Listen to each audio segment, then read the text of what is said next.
Welcome to Café Tales. My lovely listeners, today I present a captivating new Sherlock Holmes's mystery. The Curse of the Silver Ankh. Will the brilliant detective unravel the death surrounding an ancient Egyptian relic, or has he finally encountered a case beyond even his remarkable powers? As you embark on this Victorian adventure, please share in the comments where you're joining us from today. Let's get started. Sherlock Holmes and the Curse of the Silver, Chapter 1. A Visitor at Baker Street, Ankh. Chapter 1. A Visitor at Baker Street.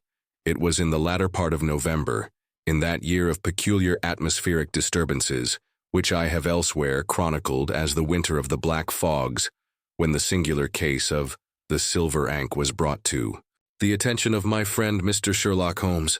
The weather had been particularly inclement, even by London standards, with a persistent chill mist that seemed to penetrate to the very marrow of one's bones and transform the familiar streets of the metropolis into a labyrinth of shadows and uncertain forms for some days. Holmes had been in one of his introspective moods, dividing his time between long periods of silent contemplation, curled in his armchair with his pipe, and furious bursts of activity. At his chemical corner, I had learned from long experience not to disturb him during these periods of mental fermentation, and had occupied myself with reviewing my case notes and occasionally glancing through the dampened windows of our lodgings. At 221B Baker Street, where the gas lamp struggled valiantly against the encroaching gloom. It was shortly after 3 in the afternoon when Holmes suddenly broke the silence that had persisted between us for the better part of the day. "I wonder," Watson said he, without looking up from the chemical apparatus he had been manipulating. "What would drive a man of science to believe in curses?" I looked up from my medical journal. With some surprise. "That's a singular question, Holmes. I suppose some experiences might defy rational explanation even to the scientific mind." "Precisely," he replied. His keen gray eyes suddenly animated. Ash turned to face me. "And yet, how often have we found that the most seemingly supernatural occurrences have perfectly natural, if ingenious, explanations?" Before I could formulate a response, we were interrupted by the sharp peal of the doorbell, followed shortly by Mrs. Hudson's familiar tread upon the stair. "A gentleman to see you, Mr. Holmes," announced our landlady as she opened the door. Professor Benedict, the man who entered our sitting room, was tall and distinguished, with a neatly trimmed silver beard and the stooped shoulders of one who has spent many years bent over books and artifacts. Despite his apparent age, which I judged to be about 60, there was a vigor in his step and a keenness in his blue eyes that spoke of an active and disciplined mind. His clothes, though of good quality, showed signs of hasty dressing, and there was an unmistakable anxiety in his manner. "Mr. Sherlock Holmes," he said, extending a hand that was marked with the calluses and stains particular to his profession. "I am most grateful that you could see me without an appointment. My situation has become quite desperate. Please be seated." "Professor," said Holmes, indicating a chair near the fire. "You are an Egyptologist recently returned from an expedition to the Valley of the Kings, if I am not mistaken." The professor's eyes widened in astonishment. "How could you possibly know that?" Holmes smiled slightly. "Your hands bear the unmistakable stains of certain preservatives used specifically for Egyptian artifacts. The tan on your face stops abruptly at your brow, suggesting you have been wearing a pith helmet in a climate considerably more sunny than our own. The sand still clinging to your boot welts is of a peculiar reddish hue consistent with the Egyptian desert, and if I might be so bold, the small scarabeetle pin on your lapel rather gives the game away." "Remarkable," said the professor, shaking his head in wonderment.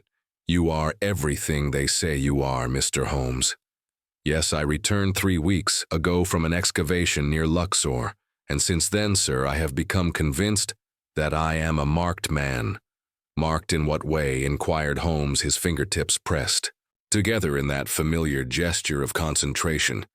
The professor leaned forward, lowering his voice as if fearful of being overheard. "Though there was no one but ourselves to hear by a curse, Mr. Holmes, a curse that has already claimed 2 lives. Pray continue." "Professor Benedict," said Holmes quietly from the beginning, "if you would be so good." The professor drew a deep breath to compose himself. "Our expedition discovered a previously unknown tomb of a minor noble from the 18th dynasty, The tomb had been overlooked by previous explorers, hidden as it was. Beneath a rockfall among the artifacts we recovered was a silver Ankh offexed, ordinary craftsmanship with hieroglyphics that warned of a terrible fate for any who disturbed the nobles. Rest my colleagues. And I dismissed it as the usual superstitious nonsense. Of course, murmured Holmes, his eyes half closed in concentration. We brought the artifacts back to London for study at the British Museum. 3 days after our return, my assistant, young James Williamson, was found dead in the museum's Egyptian wing. He had been cataloging the Ankh the evening before the cause of death. I inquired, my medical curiosity piqued unknown Dr. Watson. The doctors who examined him were baffled. There were no marks of violence, no evidence of poison that they could detect. It was as if his heart simply stopped. And the second death? Asked Holmes quietly. My colleague, Dr. Henry Mortimer, a man in perfect health, he was found dead yesterday morning in his study, the Ankh, clutched in his hand again. No apparent cause could be determined. Holmes opened his eyes. And now you believe you are next, Professor CZ? I do, Mr. Holmes. This morning I found this on my doorstep. The professor reached into his coat pocket and produced a small object, wrapped in linen with trembling fingers. He unwrapped it to reveal a miniature silver Ankh identical to the one he had described, but no more than an inch in length. Holmes took the miniature Ankh and examined it closely with his lens. Has anyone else handled the original artifact? He asked. Only the museum curator, Dr. Faraday. He locked it away after Dr. Mortimer's death. And where is it now? In the secure vault at the British Museum. No one is permitted to access it without Dr. Faraday's express permission. Holmes rose abruptly and paced to the window, the miniature Ankh still in his hand. After a moment's contemplation, he turned back to our visitor. I shall take your case, Professor Cars Watson, and I will visit the museum tomorrow morning. In the meantime, I suggest you return home and take every precaution. Lock your door, touch nothing that arrives unexpectedly, and admit no visitors you do not know well.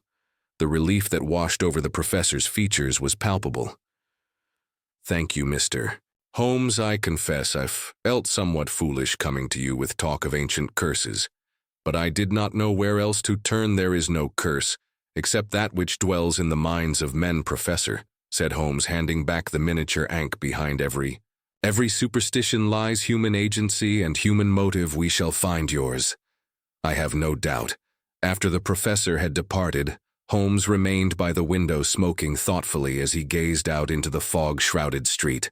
What do you make of it, Holmes? I asked. A curious case, Watson, most curious. I suspect our answers lie not in ancient Egypt, but in modern London. The game is afoot. He turned from the window, his eyes gleaming with the thrill of the chase.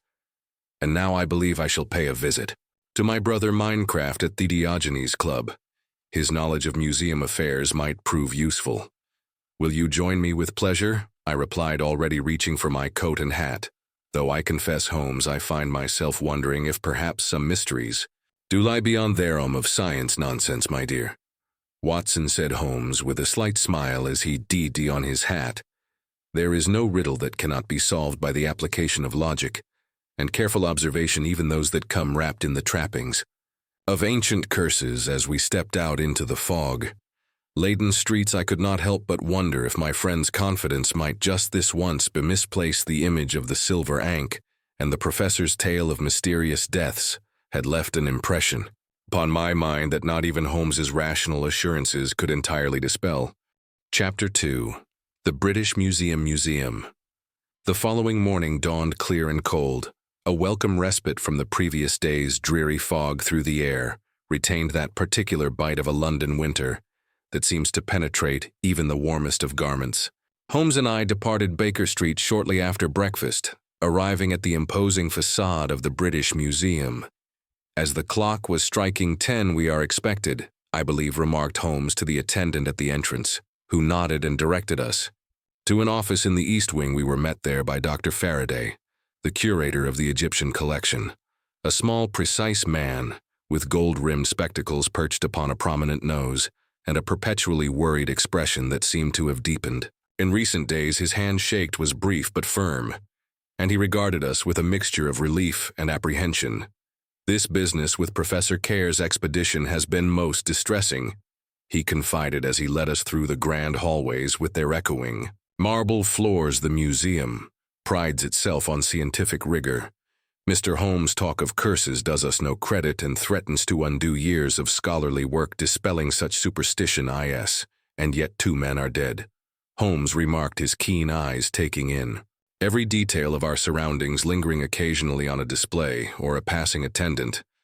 Tell me, Dr. Faraday, were you acquainted with both of the deceased? I knew Dr. Mortimer quite well. We had collaborated on several publications concerning Middle Kingdom Ferrari practices, a most meticulous scholar.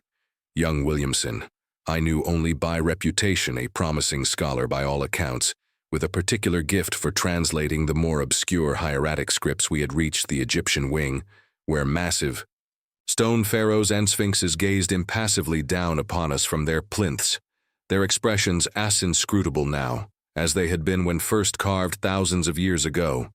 The gallery was quiet at this early hour, with only a handful of visitors, moving slowly among the glass cases, examining the myriad artifacts of that ancient civilization. Where exactly was Williamson's body discovered? Holmes asked, pausing beside a display of canopic jars, painted with the likenesses of the 4 sons of Horus in the restoration room just through there.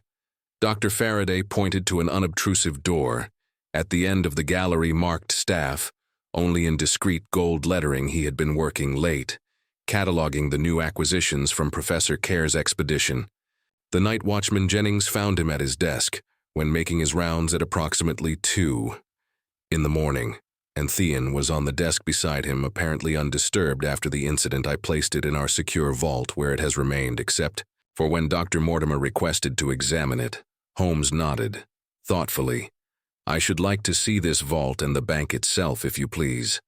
Dr. Faraday hesitated, his fingers unconsciously adjusting his spectacles. The trustees have forbidden anyone to handle the artifact until this matter is resolved. There has been talk of returning it to Egypt. I have no intention of handling it, Holmes assured him with a slight smile. Merely observing a visual examination will suffice for my present purposes. With evident reluctance, Dr. Faraday led us through a series of corridors to a heavy iron door, guarded by a uniformed attendant.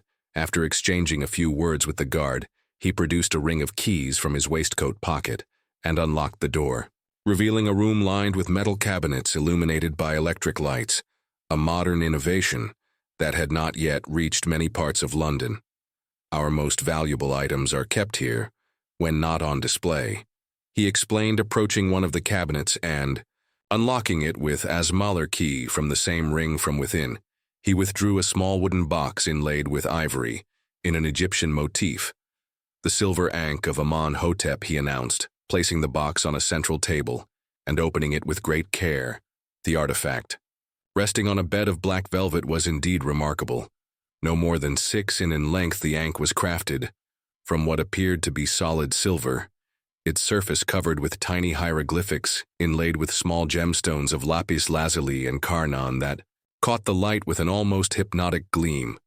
Holmes bent close to examine it without touching, his magnifying glass in hand. Extraordinary craftsmanship, he murmured. The has oxidized very little for an artifact of such antiquity. That is one of its most remarkable features, Dr. Faraday agreed, adjusting his spectacles again. The composition appears to be an alloy unknown to modern metallurgy. Professor Benedict theorized that the ancient Egyptians possessed certain metalworking secrets that have been lost to time, and these inscriptions, have they been translated? Holmes inquired, his glass hovering over the intricate high hieroglyphics that spiraled around the loop of the Ankh. Professor Benedict completed a preliminary translation before his departure yesterday. The text speaks of protecting the noble in death and bringing a swift end to any who disturb his rest. Fairly standard Ferrari imprecations, though more specific than most in its descriptions of the manner of death that would befall transgressors. I should like to see the professor's notes if possible, said Holmes, straightening up. They would be in his office at the university, I imagine. Or perhaps Dr. Mortimer kept a copy.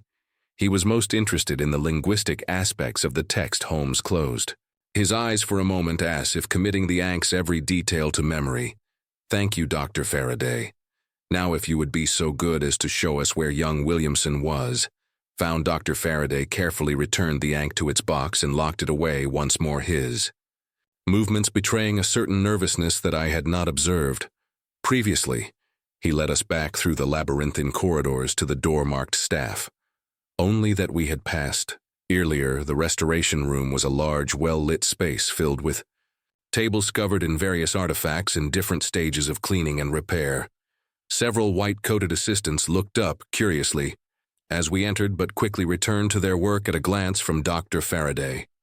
"Williamson worked at that table by the window," said the curator, indicating a currently unoccupied workspace beneath a large window that overlooked a small courtyard. After the police concluded their investigation, we had the area thoroughly cleaned, of course.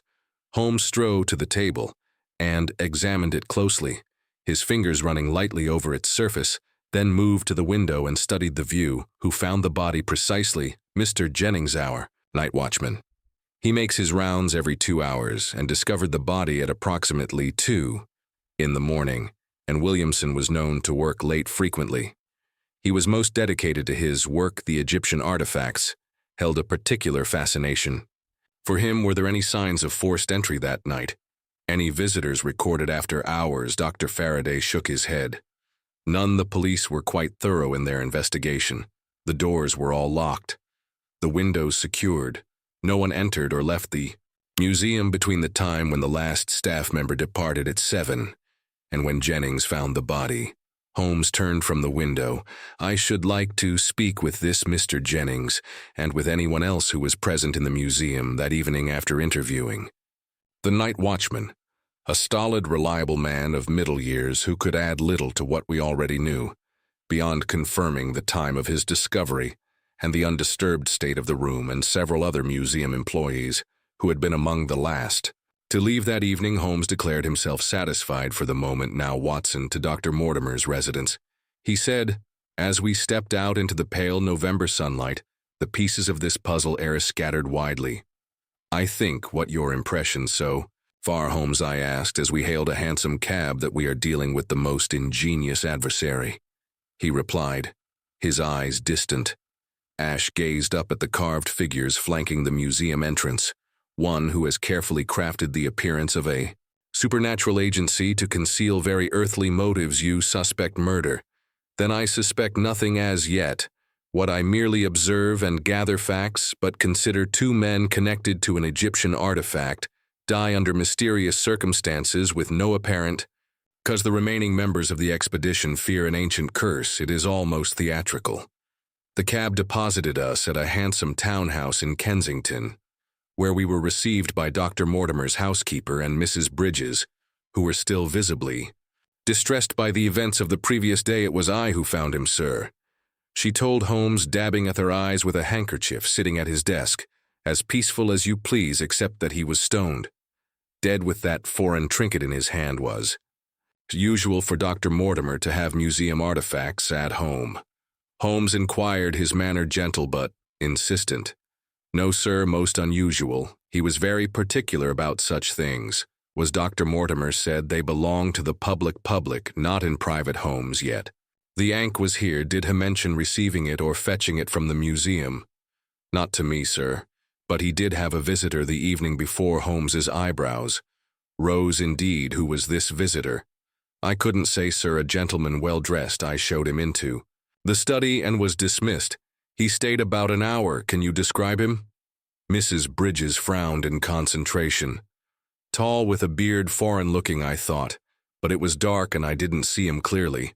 I had retired before he left. "Professor Care, perhaps?" I suggested. "I couldn't say, sir. I'd never met the professor." Holmes nodded thoughtfully. "May we see the study where Dr. Mortimer was found?" The study was a comfortable room lined with bookshelves and dominated by a large desk positioned before a window overlooking a small garden now bare and frost-covered in the November chill. Holmes examined the room, methodically paying particular attention to the desk and the chair where Dr. Mortimer had breathed his last. The Ankh was in his right hand. You say he asked Mrs. Bridges? Yes, sir, clutch-tied it was. The police had to prise fingers open. Holmes knelt to examine the Turkish carpet beneath the desk, then rose and moved to inspect the bookshelves, his fingers running lightly over the spines of several volumes related to Egyptology. Finally, he turned to me with that familiar gleam in his eye that told me he had observed something significant. I believe we have seen enough for the moment. Watson, we should return to Baker Street to consider what we have learned. As we departed, I could not help but notice that Holmes cast one last lingering glance at the desk where Dr. Mortimer had died, his expression thoughtful, and his eyes narrowed in that particular way that told me his formidable intellect was already assembling the scattered pieces. Chapter 3. The Third Death Puzzle. Chapter 3. The third death upon our return to Baker Street. Holmes fell into one of his silent moods. Curled in his armchair with his pipe lost in contemplation, I knew better than to disturb him, and occupied myself with my noties on the case thus far. It was only as evening approached that he finally stirred. Watson, said he, reaching for the morning's newspaper, I believe we should call upon the remaining members of Professor Care's expedition, the professor himself, of course, but also the 3 junior archaeologists who assisted in the exactly. How do you know there were 3 others? I inquired, somewhat surprised. Holmes smiled faintly. Dr. Faraday mentioned it in passing while we were examining the restoration. The expedition consisted of Professor Care's Dr. Mortimer Young Williamson and 3 assistants whose names I have yet to learn. The following morning found us at the Royal Archaeological Society, where Professor had arranged to meet us. The Society's rooms were warm and well appointed, the walls lined with maps and artifacts from various expeditions. We were shown into a private study where 2 gentlemen and a lady awaited us alongside Professor Carr's Mr. Holmes, Dr. Watson. The professor greeted, his manner even more agitated than when we had first met. May I present my colleagues, Mr. Edward, Mr. Thomas Anley, and Miss Catherine Forrester. They were all members of our recent expedition. The introductions made. Holmes wasted no time, I understand. There was some disagreement about the handling of the artifacts discovered in the tomb. A look of surprise passed between the 3 assistants. It was Miss Forrester who spoke first, a tall, serious young woman with intelligent eyes. Indeed, Mr. Holmes, I objected most strongly to the removal of the Ankh. The hieroglyphics contained a most specific warning, a warning you took seriously while the others did not. Holmes inquired, I respect the beliefs of the civilization we study, sir. The others. She broke off, glancing at her colleagues. The others thought you superstitious. Holmes finished for her, while you thought them reckless. Mr. Pembroke, a thin, scholarly man with a nervous manner, cleared his throat. It was not merely a matter of superstition, Mr. Holmes. There were questions about the proper attribution and cataloging of the find cataloging. I asked, yes, Doctor. The official record of the expedition does not include all items found in the tomb. Mr. Pemmer said, not meeting Professor C's eye a common practice, interposed Mr. Anley. A robust man with a sunburned face. Some items require further study before being officially documented. Holmes was about to respond when there was a sharp knock at the door. A porter entered, his face-grave telephone message for Mr. Holmes, he announced, most urgent. Holmes excused himself and followed the porter. He returned moments later, his expression grim. I fear we must cut this interview short, he said. Professor Carr's, you would do well to accompany us immediately. What has happened? The professor asked, rising to his feet. Inspector Lestrade has just informed me that your house has been broken into. The constable who responded found something concerning the hansom ride to Mayfair. Past intense silence upon our arrival. Found Lestrade waiting on the steps of Professor Carr's elegant townhouse, his lean face troubled this way. Mr. Holmes, he said, without preamble, leading us through the house to the professor's study. The scene that met our eyes was one of careful, deliberate destruction. Books had been pulled from shelves, papers scattered across the floor. But it was not this disorder that drew our attention. In the center of the room, slumped across his desk, was Professor Carrere himself, or rather his exact double-dressed, in identical clothing right down to the scarab pin on the lapel. Good God, exclaimed the professor, his face draining of color. What manner of trick is this? Holmes moved swiftly too, the desk examining the figure with his lens. No trick but a gruesome reality, he said quietly. This man is dead and has been for several hours, but who is he? I asked, moving forward to assist in the examination. His name was Alfred Simmons, said Lestrade according to his papers, a known criminal with a talent for disguise. An impersonation. But why would I impersonate me, the professor asked. Bewildered, Holmes was examining something clutched in the dead man's hand. Perhaps this holds the answer, he said, carefully extracting a small piece of papyrus. Upon it was drawn a series of hieroglyphics in what appeared to be fresh ink. What does it say? I asked as the professor leaned forward to see it. Is a warning, he translated, his voice shaking. Death comes to all who profane the Silver Guardian, the third death murmured. Holmes's eyes meeting mine across the desk, but not, I think, the one intended. I could see that the professor was thoroughly shaken, as indeed was I. 3 deaths now connected to the mysterious Ankh, each more inexplicable than the last. You believe this to be murder, then? Asked Lestrade. I do, said Holmes, but of a most ingenious kind. Our adversary is creating the illusion of a supernatural curse while employing very earthly methods. What methods? The professor asked. The doctors found no cause of death for either Williamson or Mortimer, that said Holmes, his eyes gleaming with the thrill of the chase. Is what we must discover, Lestrade. I suggest you place a guard on Professor.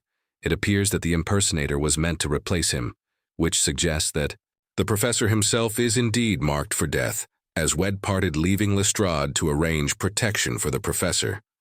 I could not help but remark upon the increasingly bizarre nature of the case. It would seem, Holmes, that there is more to this affair than a simple museum theft or scholarly rivalry.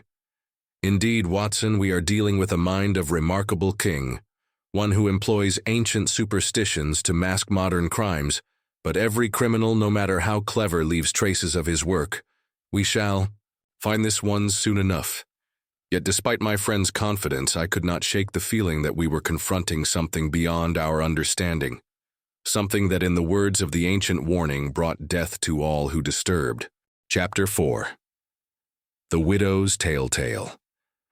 The following morning dawned gray and cold, with a biting easterly wind that cut through even the warmest of garments. Holmes had been up early, as was his habit when engaged upon a case of particular interest, and I found him at the breakfast table, surrounded by the morning papers and several open volumes on Egyptology. Watson, he greeted me as I entered. I trust you slept well, despite the rather dramatic events of yesterday. Tolerably, I replied, pouring myself a cup of coffee, though I confess that the image of that poor fellow disguised as Professor Carrs has remained with me. Have you formed any theory as to his purpose? Several, said Holmes, pushing aside A2 on ancient Egyptian burial practices. But I require more data before committing to any one of them. We shall call upon Mrs. Mortimer this morning. The widow may shed some light on her husband's interest in the Ankh. Mrs. Mortimer received us in the same study where her husband had met his end. She was a handsome woman of about 40 with a composed manner that spoke of considerable inner strength, though her eyes betrayed the grief she had endured. Good, I am grateful for your visit, Mr. Holmes, she said as we seated ourselves. The police have been most thorough, but they seem no closer to understanding what happened to my husband than they were at the beginning. Your husband's death is indeed perplexing, Holmes acknowledged. I understand he had a particular interest in these silver Ankh recovered by Professor CZ's expedition.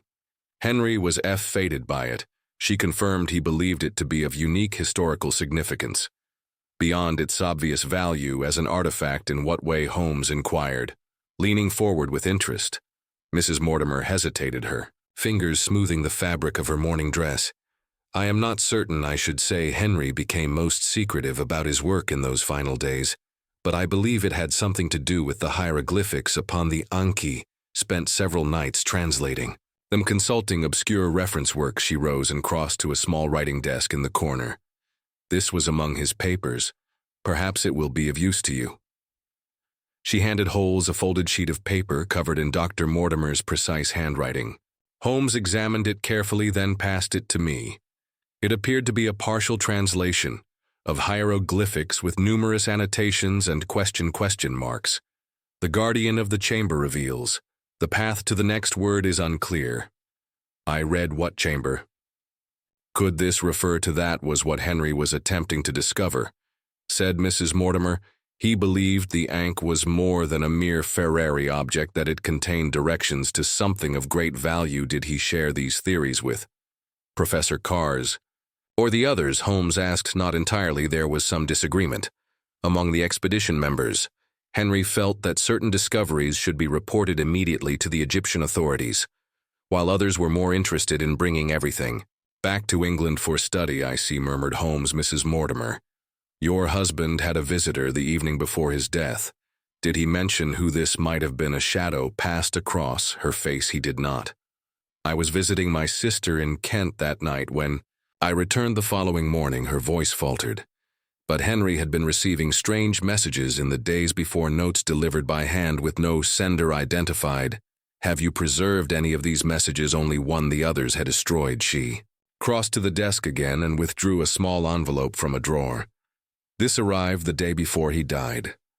Holmes took the envelope and extracted a single sheet of paper. Upon it was drawn a crude representation of an Ankh with a skull superimposed. Upon it there was no written message. A crude attempt at intimidation, Holmes remarked, pocketing the note. Mrs. Mortimer, did your husband ever mention the goddess Sekhmet in connection with the Ankh? She looked surprised. Why, yes, he said. The hieroglyphics contained a reference to her as the destroyer of the defilers. How did you know? A conjecture, said Holmes. Rising, thank you for your assistance, Mrs. Mortimer. You have been most helpful. After taking our leave, Holmes suggested we visit the London Library, where he wished to consult certain references on Egyptian mythology. While he immersed himself in research, I took the opportunity to expand my own knowledge of the subject, focusing particularly on the goddess seat that Holmes had mentioned. What I discovered was most illuminating. Seat, it appeared, was a goddess of both healing and vengeance. Often depicted as a lioness, she was considered a protector of the pharaohs and was believed to destroy the enemies of Egypt with fiery arrows that brought plague and death. Most intriguing, she was associated with a particular form of divine retribution that left no mark upon its victims. Their hearts simply ceased to beat. Holmes, I said, showing him the passage. This description bears a remarkable similarity to the manner of death experienced by both Williamson and Dr. Mortimer. Indeed, said Holmes, his eyes gleaming. And observed this, he pointed to an illustration in his own volume. The priests of Sekhmet were known to wear silver ankhs as symbols of their authority. They were also renowned for their knowledge of poisons and their antidotes. You believe the deaths were caused by poison, a poison unknown to conventional medical science perhaps, or administered in a manner so subtle that it left no trace. Holmes closed his book decisively. There is a connection here, Watson, between all three victims beyond their association with the expedition. What connection? Consider. Williamson was cataloging and Mortimer was translating the hieroglyphics upon it, and Simmons was disguised as Professor CZ, the leader of the expedition. What links them? They all had access to the Ankh. I ventured, precisely, and to whatever secret it contains. Holmes glanced at his watch. We should return to Baker Street, I have telegraphed. For information about the backgrounds of our expedition members, the answers may be waiting for us. As we departed the library, I could not help but feel that we were drawing closer to the heart of the mystery. Yet I remained troubled by the apparent supernatural elements of the case. Hopes, however, strove forward with the confident air of a man who sees the path clearly, even if it remains obscured. To others, the Ankh is the key, Watson, he said as we hailed a cab. Not as a cursed object, but as the focus of very human greed and ambition. We shall see before long which of our suspects has the most to gain from these deaths. Chapter 5. The Night Watchman. Upon our return to Baker Street, we found several telegrams awaiting Holmes's attention. He read them with that peculiar concentration which I had come to associate with the advanced stages of his investigations. His brow furrowed and his keen eyes narrowed, most illuminating. He remarked at length, tossing the final telegram onto the table. It appears our night watchman Mr. Jennings has been in the employee of the British Museum for a mere 6 months. Prior to that he worked as a private security guard for several wealthy collectors of antiquities. You suspect him? I inquired. Somewhat surprised. I suspect everyone, Watson, until facts eliminate them from consideration. And Mr. Jennings, I find, bears closer scrutiny than most. His previous employer was Lord Blackwell, a noted collector of Egyptian artifacts with a somewhat questionable reputation regarding the provenance of his acquisitions. Holmes rose and moved to the window, staring out at the gaslit street below now, shrouded in the early darkness of a winter evening tonight. Watson, we shall observe Mr. Jennings as he goes about his duties. His shift begins at 8. I suggest we dine early and make our way to the museum district well before that time. The evening was cold and clear, the sky above London, a vast expanse of black velvet pricked with stars, a rare sight in our fog-bound metropolis. We positioned ourselves in Asmal coffee shop across from the staff entrance of the British Museum, with a clear view of the comings and goings of the museum employees. Promptly at 8, we observed Jennings arrive, a sturdily built man of middle years with the measured gait of one accustomed to patrolling. He nodded to the departing day guard and disappeared into the building. Now we wait, said Holmes, his eyes never leaving the entrance. If my theory is correct, Jennings will emerge before his shift ends at 6:10 tomorrow morning. Our patience was rewarded shortly after midnight when Jennings appeared once more, now dressed in civilian clothes rather than his guard's uniform. He glanced furtively in both directions before setting off at a brisk pace toward Bloomsbury Square. "Come, Watson," Holmes whispered, rising from his seat. "But keep your distance. Our quarry appears to have the instincts of a hunted fox." We followed Jennings through a labyrinth of streets, keeping to the shadows and maintaining a judicious distance. His path led eventually to Amethyst Lodging House in a quiet street near Russell Square, where he entered not through the front door but a by entrance that appeared to lead to the basement. "Interesting," murmured Holmes. "Very interesting indeed." We maintained our watch for nearly an hour before another figure approached the same side door, a tall, elegantly dressed gentleman, whose face was obscured by the high collar of his coat and the brim of his hat. The door opened at his knock, and he vanished within. "I believe we have seen enough for own night," said Holmes. "Let us return to Baker Street. I have several inquiries to make." In the morning the following day found Holmes dispatching a series of telegrams before breakfast was even concluded. He then announced his intention to visit Scotland Yard to consult with Inspector Rad. "And what shall I do?"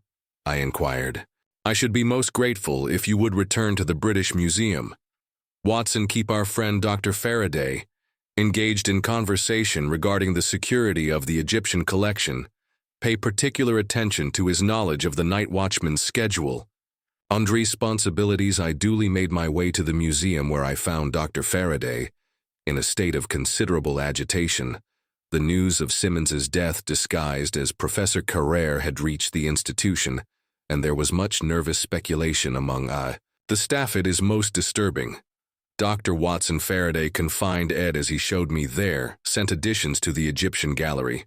First Williamson, then Dr. Mortimer.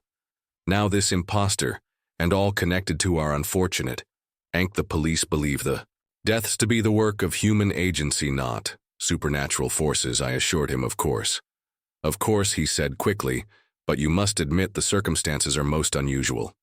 The manner of death, the absence of any obvious cause. I understand Mr. Jennings was the one who discovered Williamson's body," I remarked as casually as I could manage. "Yes, during his regular rounds, a most reliable man. Jennings always punctual, always thorough. Has he been with the museum long?" "About 6 months, I believe." Came with excellent references from his previous position with Lord Blackwell, was it not? Faraday looked surprised. "Why, yes. How did you know?" "Mr. Holmes makes it his business to know such things," I replied. "Tell me, Dr. Faraday, is it usual for your night watchmen to leave the premises during their shifts?" A flicker of alarm crossed his features. "Certainly not. That would be grounds for immediate dismissal."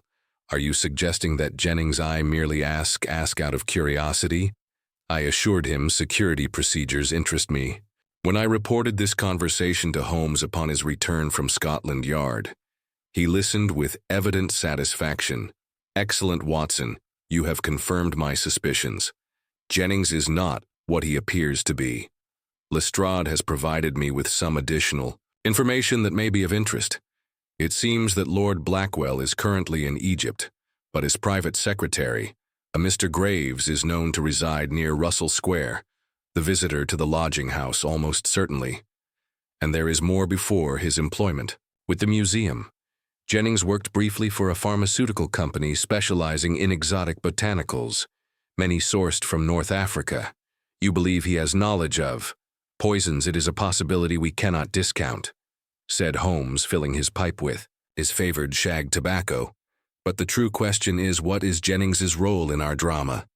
Is he merely a paid agent, or does he have a more personal stake in the matter? Could he be working with Dr. Faraday?" I suggested. The curator seemed genuinely alarmed. When I implied Jennings might be leaving his post or he is an accomplished actor, Holmes replied, "No, Watson. I believe our next step is clear. We must discover what Jennings and his mysterious visitor discussed last night and what connection they have to our Silver Ankh, and to do that we shall need to pay a visit to those basement lodgings after nightfall." As dusk approached, I found myself once again contemplating the increasingly complex web of our investigation. What had begun as a seemingly supernatural curse had transformed into a tangle of deception, greed, and murder. And at its center lay the enigmatic Silver Ankh, its ancient secrets yet to be fully revealed. Chapter 6. The hidden chamber. The evening brought with it a penetrating chill, and a thin mist that clung to the streets like a spectral shroud. Holmes and I left Baker Street shortly after 9, making our way toward the British Museum through the gaslit thoroughfares of London. My friend was unusually silent, his lean face set in an expression of intense concentration. "I have been reviewing Professor Care's notes," he said abruptly, as we turned into Great Russell Street. There was a passage concerning the architectural structure of the tomb that I found most suggestive. "In what way?" I inquired. "The tomb contained a CIU's feature, a false door that, when properly manipulated, revealed a narrow passage leading to Asmal antechamber. It was in this antechamber that the Silver Ankh was discovered. You believe this feature has some bearing on our case. I believe, Watson, that we should examine the museum with similar architectural possibilities in mind. The Silver Ankh was not merely a decorative object. It was a key. We approached the museum not by the main entrance but through a side door that Holmes assured me would be unlocked. How he came by this knowledge I did not inquire, having long since learned that my friend's methods sometimes skirted the edges of propriety in the pursuit of justice. True to his prediction, the door yielded to his touch, and we found ourselves in a narrow service corridor, illuminated only by the beam of Holmes's dark lantern. "Jennings will be making his rounds of the main galleries at this hour," Holmes whispered. "We must proceed to the Egyptian wing with all possible stealth." The museum after hours was a place of eerie stillness, the ancient artifacts casting grotesque shadows upon the walls as we passed. The Egyptian gallery, when we reached it, was bathed in pale moonlight from the high windows, giving the stone faces of pharaohs and gods an unsettling semblance of life-hope. Moved directly to the far corner of the gallery, where several massive stone blocks from a dismantled temple had been arranged in a partial reconstruction. "Observe these joints," he murmured, his fingers tracing the seam between 2 blocks. "There is a discrepancy here that does not match the original architectural plans." He pressed firmly upon a particular hieroglyph, the symbol for hidden or concealed, I later learned, and there was a faint click. To my astonishment, a section of the walls swung inward, revealing a narrow aperture just wide enough for a man to pass through. "How did you know?" I whispered, amazed at this revelation. "The dust pattern on the floor, Watson. Regular disturbance in this precise spot, despite it being an area rarely approached by visitors. And see here," he pointed to a minute scratch upon the stone, the mark off a key similar in design to our Silver Ankh.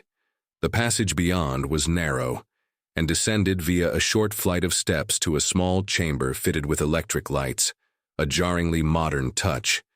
In this ancient setting, the room contained a worked strewn with tools, several crates, and most remarkably, what appeared to be fragments of Egyptian artifacts in various stages of reproduction forgeries, said, Holmes examining a partially complete Ed statuette and of exceptional quality, but my attention had been caught by something else.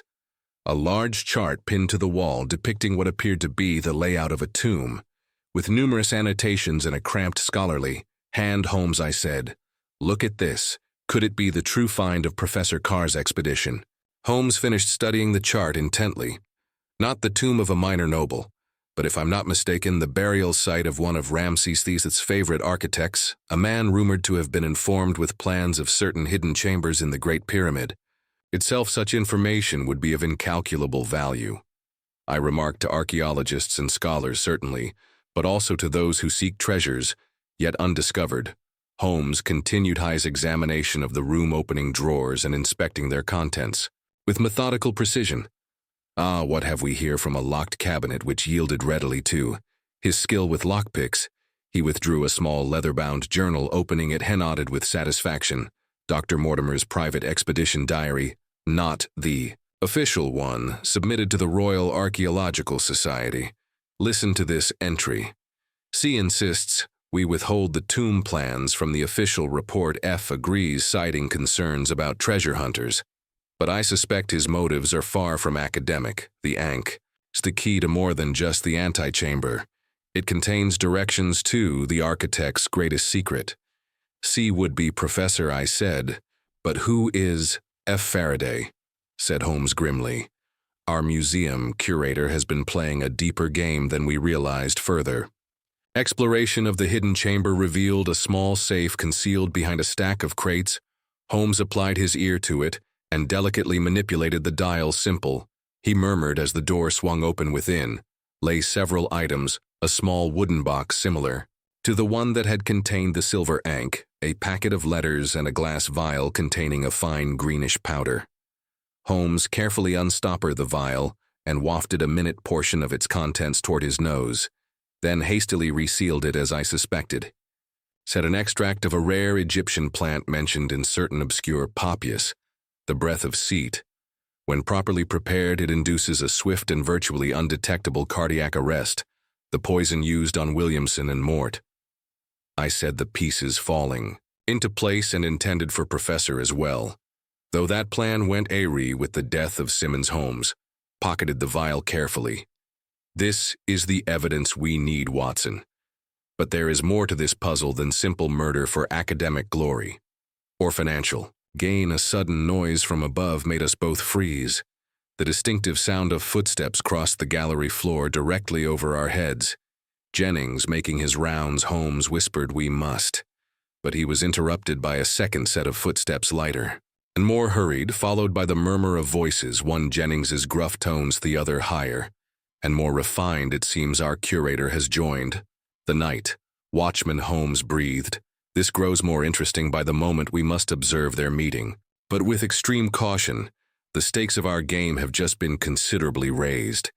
We extinguished our light and crept back up the narrow stairs, the voices growing clearer as we approached the hidden entrance. Through the small opening we could see two figures standing before a display case, Jennings in his watchman's uniform, and Dr. Faraday, his scholarly figure incongruous at this late hour.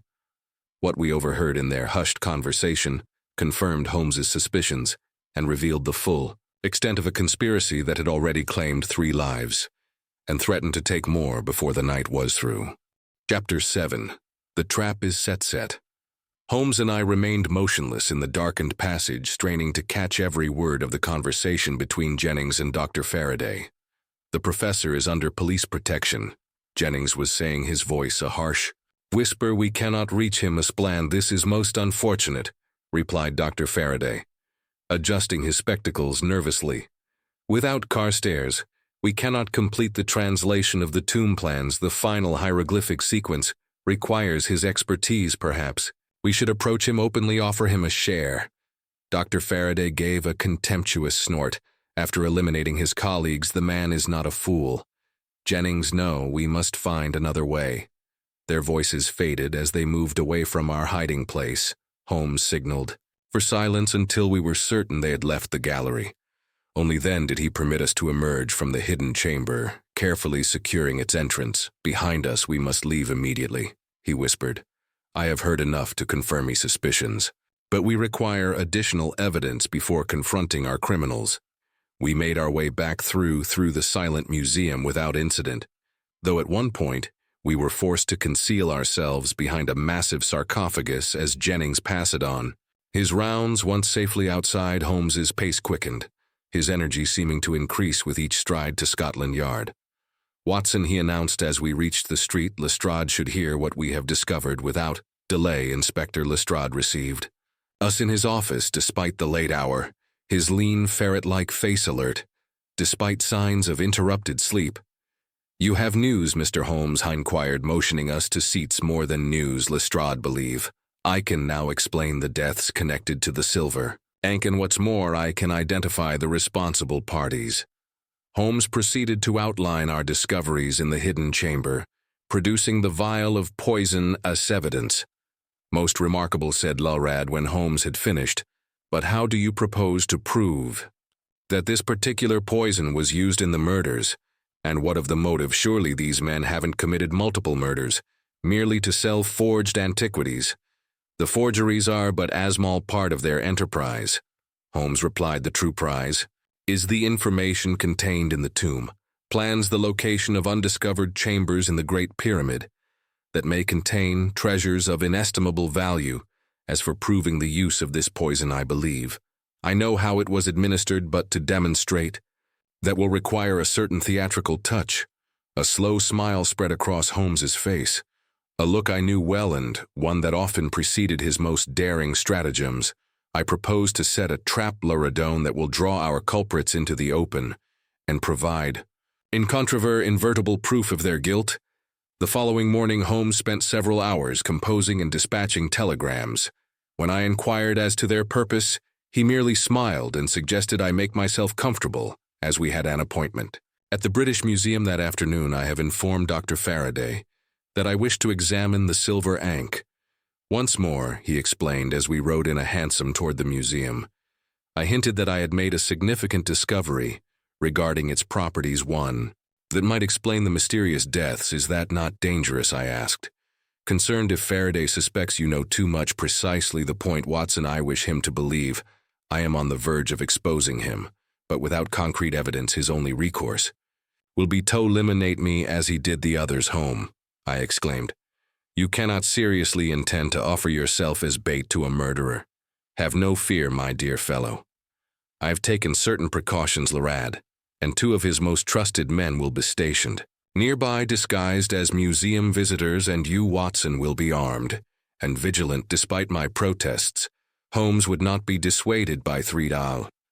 That afternoon, we found ourselves once again in Dr. Faraday's office, where the curator received us with a convincing display of scholarly interest. "You mentioned a discovery about the Ankh, Mr. Holmes?" he inquired.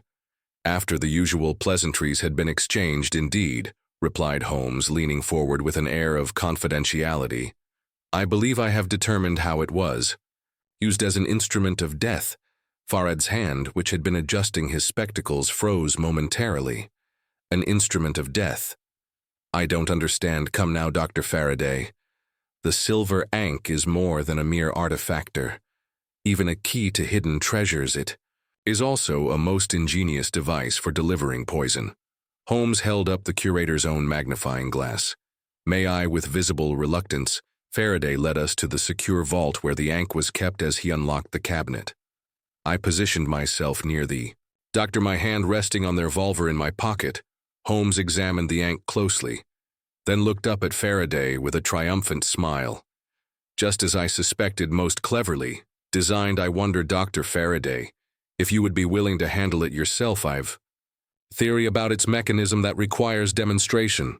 That is Faraday," stammered, beads of perspiration forming on his brow. "The trustees have forbidden handling of the artifact." "How curious," said Holmes. "Yet Dr. Mortimer handled it, did he not? And young Williamson? I wonder if they activated its mechanism inadvertently, or if someone." His voice trailed off significantly. The curator's face had gone quite pale. "Mr. Holmes, I really must insist that I say no more."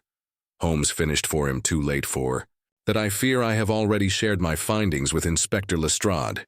He was most interested particularly in the hidden chamber beneath the Egyptian gallery. Faraday's composure crumbled visibly. His eyes darted toward the door, calculating escape. Only to find me blocking his path, it's over. Faraday, said Holmes quietly. Jennings has already been apprehended and Lord Blackwell's secretary has provided a full statement regarding your arrangement. The only question that remains is how exactly you implemented your ingenious method of murder. For a moment, I thought the curator might surrender peacefully. Instead, with a sudden, desperate movement, he seized the Ankh from its velvet nest and lunged at Holmes. What happened next occurred with such rapidity that my recollection remained somewhat confused. Holmes sidestepped the attack with the agility of a practiced boxer. There was a flash of silver as the Ankh slashed through the air, missing Holmes but striking a glancing blow to my arm as I moved to intercept Faraday Watson. Holmes cried in alarm even as Lestrade and his men burst through the door, alerted by the commotion as the police secured Faraday. Holmes turned to me with genuine concern. "Are you injured? Did the Ankh break your skin?" I examined. My arm where the Ankh had struck merely a scratch, nothing to concern yourself with, on the contrary, said Holmes grimly. That scratch may be of the utmost concern. Come, we must act quickly. This game is not yet finished. Chapter 8. The silver revelation. Hold him securely, Holmes commanded as Lestrade and his men restrained the struggling curator. And for heaven's sake, Ido, not let him near that Ankh again. My friend turned to me with an expression of genuine concern that I had rarely seen upon his features. He examined the scratch upon my arm with meticulous care, then produced from his pocket a small vial containing a yellowish powder swallow. This immediately. Watson, he instructed, mixing the powder with water from a cara on Faraday's desk. It is the antidote to the breath of seat. I took the precaution of having it prepared after our discovery in the hidden chamber. I compiled without question, though the mixture had a bitterness that made me grimace. You knew, said Faraday, ceasing his struggles, and regarding Holmes with a mixture of hatred and reluctant admiration. You knew how the Ankh worked. I deduced it. Holmes replied, his attention still focused on my well-being.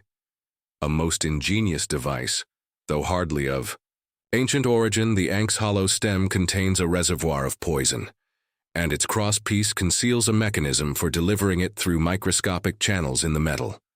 A mere scratch is sufficient to introduce the toxin into the bloodstream, but how did you know I would attempt to use it against you? Faraday demanded. Holmes smiled thinly. Because, Dr. Faraday, I gave you no alternative. Your plan to eliminate Professor Carrere had failed with the unfortunate death of your hired impersonator. You knew that I was close to unraveling your scheme. The temptation to eliminate me with the same method that had served you twice before would be irresistible. And you risked Dr. Watson's life on this deduction? Lestrade asked incredulously. Not at all. Holmes assured him I anticipated that Faraday would target me specifically, and I was prepared to evade his attack. Watson's injury was, an unfortunate accident. Fortunately, I had taken the precaution of bringing the antidote. By this time, I was feeling the effects of the antidote, a curious warmth spreading through my limbs, dispelling the numbness that I had not even realized was beginning to affect me. I believe, said Holmes, observing my improving condition with evident relief, that we should continue this conversation at Scotland Yard, where Dr. Faraday can provide us with a full account of his remarkably intricate conspiracy. The scene at Scotland Yard that evening was one I shall not soon forget. Professor Carrs had been summoned, along with the remaining members of his expedition. Jennings sat in surly silence in one corner, while Lord Blackwell's secretary, a nervous man named Graves, had been persuaded to turn Queen's evidence in exchange for leniency. And now, Mr. Holmes, said Lyrad when all were assembled, perhaps you would be good enough to explain precisely what has been occurring. 3 deaths, a hidden chamber of forgeries, an ancient Egyptian artifact, and a plot involving tomb plans. It is all most bewildering. The case is complex, but the underlying motives are simple enough. Holmes began, standing before the fireplace in Ladd's office. Greed, ambition, and the lure of archaeological fame. It began, as so many crimes do, with an unexpected opportunity. He turned to Professor CZ. Your expedition discovered not merely the tomb of a minor noble, but something far more significant. The burial place of one of Resi's, the Sika's master architects, containing plans to hidden chambers within the Great Pyramid itself, chambers that, if the hieroglyphics are to be believed, contain treasures that have remained undisturbed for thousands of years. Castair nodded. Gravely, we had intended to report the discovery to the Egyptian authorities after completing our translation and analysis. The historical significance alone would have cured our professional reputations, but not everyone on your expedition shared your scholarly patience. Holmes continued. Dr. Faraday saw an opportunity for more immediate and substantial gain as curator of the Egyptian collection. He was in a unique position to access and study the artifacts, including the silver Ankh, which served as a key to deciphering the tomb plans. But why murder? Asked Lestrade. Surely scholarly disagreement doesn't warrant such extreme measures. It was not merely disagreement. Holmes explained. Young Williamson discovered Dr. Farad's forgery operation for years. Faraday had been creating perfect replicas of minor artifacts, selling the originals to private collectors like Lord Blackwell. Through intermediaries such as Jennings and Graves, Williamson threatened exposure. So Faraday eliminated him using the Ankh. I interjected, rubbing my arm, where the scratch was now merely a faint red line. Precisely. Watson, the Ankh itself was genuine, but Faraday had modified it, creating a hollow chamber in the stem that could be filled with poison when pressed in a particular way. Tiny needles would protrude briefly from the surface, enough to deliver a fatal dose without leaving noticeable marks.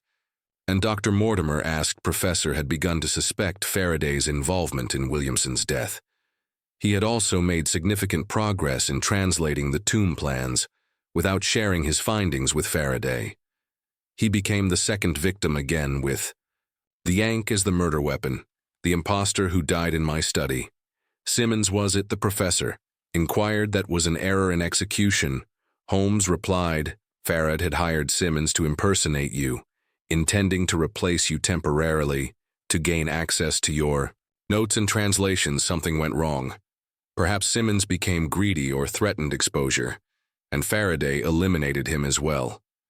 Though not with the Ankh this time, a more conventional poison was used, and the hieroglyphic warning left as a theatrical touch to maintain the illusion of a curse. Dr. Faraday, who had remained silent throughout Holmes's exposition, suddenly rose to his feet with such violence that his chair crashed to the floor behind him. Before anyone could react, he had seized a decorative letter opener from Ladd's desk and lunged at Holmes. You've ruined everything.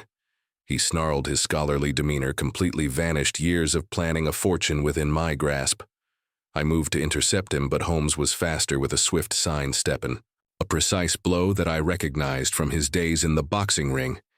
He sent Faraday sprawling. Lorad and his men were upon the curator, in an instant restraining him as he continued to rage. Those treasures were meant for museums, for scholarship, Professor.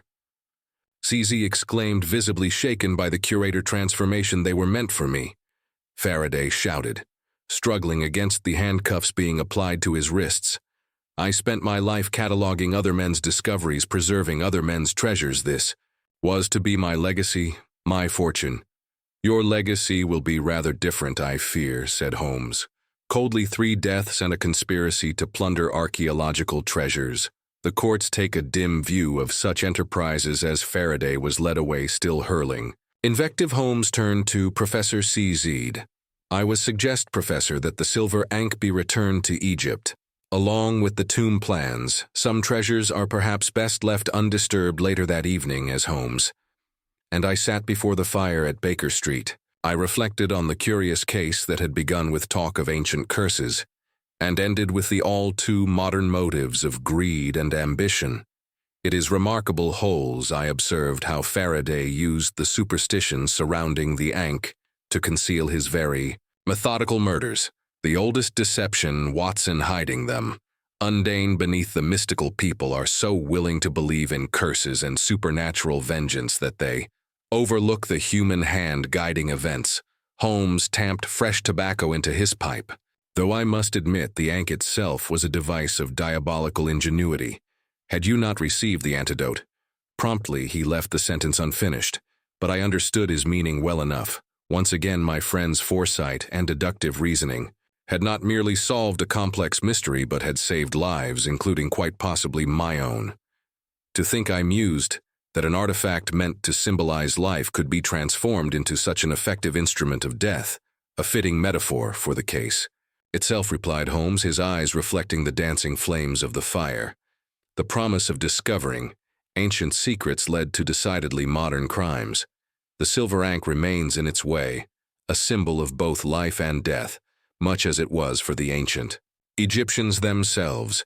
And with that philosophical observation, the curious case of the silver ankh came to its conclusion, a fortnight after the dramatic events at Scotland Yard. Holmes and I sat at breakfast in our Baker Epilogue Street lodgings, perusing the morning papers. The trial of Dr. Faraday was proceeding with considerable public interest, the newspapers having seized upon what they termed the curse of the Egyptian Ankh with predictable enthusiasm. I see that Lord Blackwell has returned from Egypt rather precipitately, observed Holmes, folding his Times with meticulous care. No doubt anxious to distance himself from his secretary's unfortunate entanglements, upon my word. Holmes, I remarked, there remain certain aspects of the case that continue to perplex me even after your most illuminating explanations at Scotland Yard. Indeed. My friend raised an eyebrow, reaching for the toast rack. Pray, elucidate, my dear fellow. Well, for one, how did Dr. Mortimer come to, possess the ankh at his home?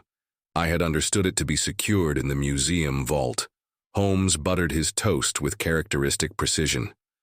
Ah, yes. Dr. Faraday, in his full confession, admitted to signing out the artifact to Dr. Mortimer for additional study, a privilege occasionally extended to senior scholars. The museum ledger confirmed this, though Faraday had initially concealed this fact from us, no doubt to obscure his complicity. I see now what of Professor and Dr. Faraday mentioned his departure. Yet he was present at the Archaeological Society. A deliberate falsehood on Faraday's part, replied Holmes, his gray eyes glinting. He wished us to believe that was unavailable, hoping to delay our consultation with him. In truth, the professor had merely stepped away from the museum temporarily to deliver his preliminary findings to the society.